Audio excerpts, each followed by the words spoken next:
நமச்சிவாய. என் செல்ல குழந்தையே, நீ வாழ்கின்ற வாழ்க்கை இது.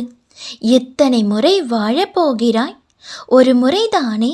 பிறகு எதற்கு இந்த வீணான கோபங்கள், கவலைகள், கஷ்டங்கள் என்று புலம்பி தீர்த்து கொண்டிருக்கிறாய்? உன் வாழ்க்கையை நரகமாக்கிக் கொண்டும் இருக்கிறாய். எல்லாவற்றையும் உதறிவிடு. உன் கண்ணீர், கவலை, கஷ்டம், கோபம் எல்லாவற்றையும் உன்னிடம் நெருங்காமல் உதறிவிட்டு வா. ஒரே ஒரு முறைதானே இந்த வாழ்க்கை. அதிலேன் அன்பையும் மகிழ்ச்சியையும் விதைக்க யோசிக்கிறாய்? நீ சிறிதாக அன்பெனும் விதையை விதைத்தால் நீ நினைத்து பார்க்காத பூங்காவனமாய் மாறும். என்ன நடந்தாலும் நீ மகிழ்ச்சியாக இருக்க மட்டும் பழகி கொண்டால் உன் கவலைகள் உன்னை விட்டு ஓடும். இந்த ஒரு முறை வாழ்க்கையில் அன்பாகவும் சந்தோஷமாகவும் வாழ்ந்துவிட்டு செல்வோமே என்று நினைத்துப்பார். எல்லாம் அழகாக மாறும். அந்த அழகை நீ உணரவும் தொடங்குவாய். நினைத்து பார்த்தாலே இது ஆனந்தமான நிறைவு பெற்ற வாழ்க்கை என்றால் நீ எதை செயல்படுத்தி நடந்தால் உன் வாழ்க்கை நிச்சயமாக சொர்க்கமாக மாறும்.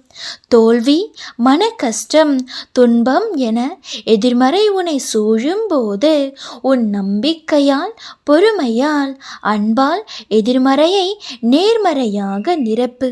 நிச்சயம் எல்லா கடினமான சூழ்நிலைகளிலிருந்தும் விடுவிக்கப்படுவாய். நிறைவான சூழலில் நிம்மதியாக வாழ அதை உன் குறிக்கோளாய் ஏற்றுக்கொள். மகிழ்வாயிருப்பது என்பதே இனி உன் குறிக்கோளாய் இருக்கட்டும். எந்த இக்கட்டான சூழ்நிலையிலும் உன் மனதை நீயே உற்சாகப்படுத்திக்கொள். எதையும் சமாளிக்க என்னால் முடியும் என்று சந்தோஷமாக கூறிக்கொள்.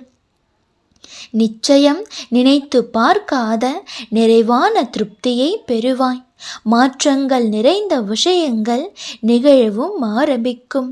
இந்த எனது அறிவுரையை இன்று முதல் ஏற்று நடந்தாயானால் உன் வாழ்க்கையை நிம்மதியாக, மன நிறைவாக, இனிமையாக நான் அமைத்து தருவேன்.